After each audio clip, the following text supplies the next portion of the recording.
Sir என் பேர் கணேஷ். நான் சென்னை போரூர்லேருந்து வரேன் சார். நான் இப்போ பேட்டரி ஷாப் வச்சுருக்கேன் ஒன்று. என் ஃப்ரெண்டு சொன்னார், ஃப்ரெண்டு மூலம் ரெஃபர் பண்ணி அவர் ஒரு ஷோரூமில் ஒர்க் பண்ணுறாரு. அவர் வந்து இந்தமாரி ஒர்க் பண்ணுறதுனால அவர் வந்து ஒரு இன்ச்சு கொடுத்தாரு. இதுமாதிரி அங்கே போனேன், இதுமாதிரி நான் ஒரு ஷோரூமில் ஒர்க் பண்ணுறேன், அதனால் நான் ஒரு இதில் ஜாபில் இருக்கேன், நீங்கள் போய் பாருங்கள் அப்படின்னு சொன்னார். இங்கே வந்து ஈவி பற்றி ஜென்ரலாக நான் யூடியூப்பில் பார்ப்பேன் சார். பெரும்பாலும் எனக்கு இதில் கொஞ்சம் இன்ட்ரெஸ்ட் அதிகனால யூடியூப்பில் பார்ப்பேன், எப்படி இந்த மோட்டர் அசௌண்ட் பண்ணுறது இதெல்லாம் பார்ப்பேன். இது வந்து நான் ப்ராக்டிக்கலாக பார்க்கல, எனக்கு என்னென்னு தெரியல. அது யூடியூப்பில் பார்க்குறேன், கண்ட்ரோல் கொடுத்தா அது ஓடுது, பேட்டரி சப்ளை கொடுத்தா ஓடுது, ஒரு செட்டு அசம்பிள் வாங்கி ரிவ்யூ பார்க்குறாங்களே சார், அது பார்ப்பேன். பெரும்பாலும் அதை பார்த்தோன்னே எனக்கு ஒரு இன்ட்ரெஸ்ட் வந்துடுச்சு அதில். சரி இது எப்படி பண்ணலாம், நம்ம இது பண்ணலாம், இதை ஓரளவு நம்ம எப்படி ட்ரை பண்ணலாம். சில பேர் இந்த நார்மல் வண்டியை இந்த வண்டியாக மாற்றுறாங்க, அந்த இதெல்லாம் பார்க்க அந்த யூடியூப்பில் சேனல்லாம் பார்த்து இது ஒரு இன்ட்ரெஸ்ட் வந்துருச்சு. ஈவி மேலே இன்ட்ரெஸ்ட், நான் ஏற்கனவே பேட்டரி ஃபீல்டு இருக்கிறதுனால இது ஒரு இன்ட்ரெஸ்ட் வந்துடுச்சு. சரி அதனால் என்னென்னு பார்க்கலான்னு சொல்லிட்டு வந்து பார்க்கலாம்னு சொல்லிட்டு பார்க்கலாம்.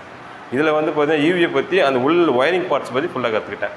எப்படி பேட்டரியிலேருந்து எப்படி கண்ட்ரோலுக்கு வேலை செய்யுது, எப்படி கீ செட்டில் ஃபஸ்ட்டு எதுலேருந்து ஆரம்பிக்குது, கீ செட்டிலேருந்து போதா இல்லை பேட்டரியிலேருந்து வருதா, இது மொத்தமாக இந்த செட்டெல்லாம் பார்த்து மொத்தமாக கற்றுக்கு எப்படி அது ஸ்டார்டிங் ஸ்டேஜ் எப்படி வருது, ஃபினிஷ் ஸ்டேஜ் எப்படி முடியும் ஃபுல்லாக பார்த்தேன்.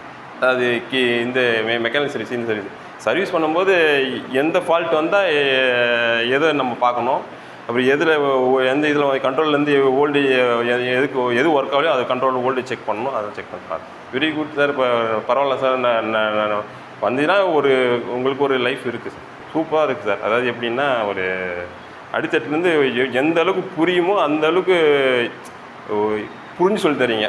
அதாவது எலக்ட்ரானிக், அதாவது ஒரு நாலேஜ் இல்லைன்னா கூட எப்படி புரிஞ்சுக்கிறது, எலக்ட்ரானிக்ஸ் நாலேஜ் இல்லைனா கூட எப்படி புரிய சொல்லி தருன்னு சொல்லி தரீங்க. Thank you MMI.